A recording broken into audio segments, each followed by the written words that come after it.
This weekend, when I was teaching a foxtrot lesson, a student commented to a very long-term dancer, "I can't believe every time I do this dance, I learn something new. No wonder you have a job." True that, my friend.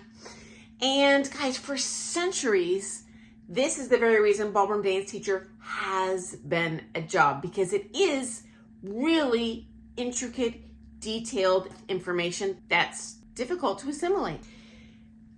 Ballroom dance teacher originated in the early Middle Ages. When the Renaissance first came to fruition, all of the arts exploded, right? Dance was no exception. So it went from a cultural phenomenon of just communication, bonding, ritual. Well, it went next level. Very intricate choreography, maneuvers, getting closer to the partner, having to work around those physics. And at that point, it required professional guidance to get it to that level, okay?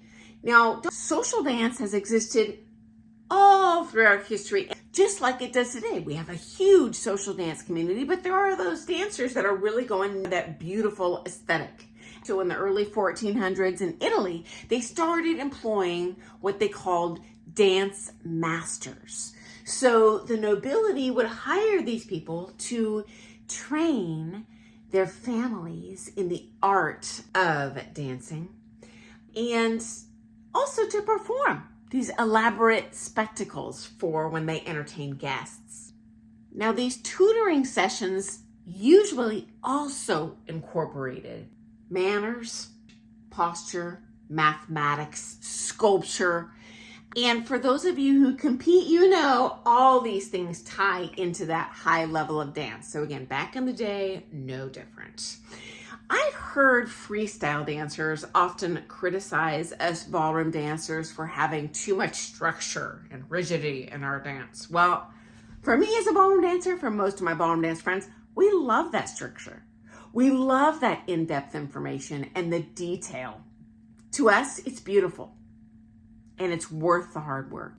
I also appreciate the social safety net, okay? So if I go out to a bar and I'm twerking and someone gropes and manhandles me, it's not really the dance experience I wanted.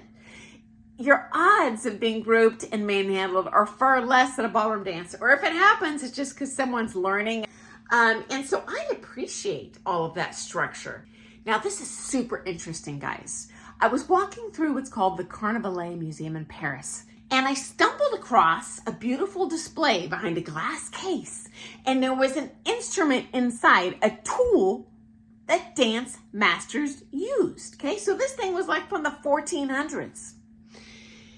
And it looks kind of like a cross between a violin and a little club. And I'm going to show you a quick picture of a couple of these things, as well as the exhibit itself, a little video I took at the museum, and I'll be right back because I want to tell you more about this. I am fascinated. Give me a sec. I'll be right back.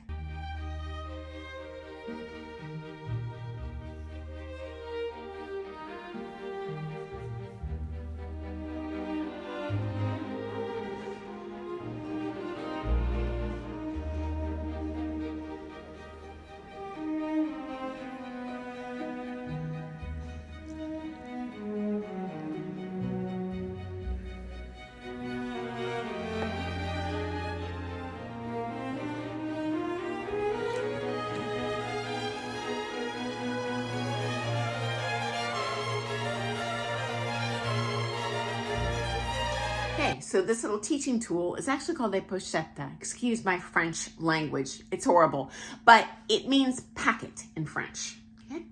And so the teacher, when they came to the lesson, could play a little song. They could beat the beats on there. Hey, no different than when I'm teaching a private and I'm pounding those beats into the floor. I need me a pochette. Get me one of these. And they use these when they're teaching every day, because even though nobility is not going to want to drop the money to bring in a full orchestra for every day's worth of dance lessons, right? So this was a portable way for the teacher to bring music to the student long before we had speakers and stuff. Love it. I also secretly wonder, because it kind of looks like a little stick to me. Did they use it to kind of poke their students? I don't know. I'd love to be a fly on the wall back in the day. And guys, this is crazy. I'm sure you've heard of the world famous violin maker Stradivarius. Well, guess what? He made these too. Who knew? And as a matter of fact, some are still on the market today, but just like a Stradivarius violin, you're gonna drop a pretty penny to get one.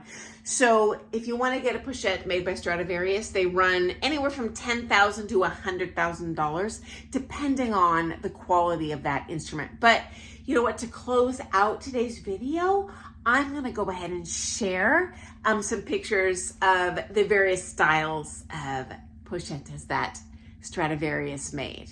Okay, I look forward to seeing you first thing tomorrow morning for some more Things Ballroom Dance, guys. Thanks for joining me. Have an awesome day. Bye.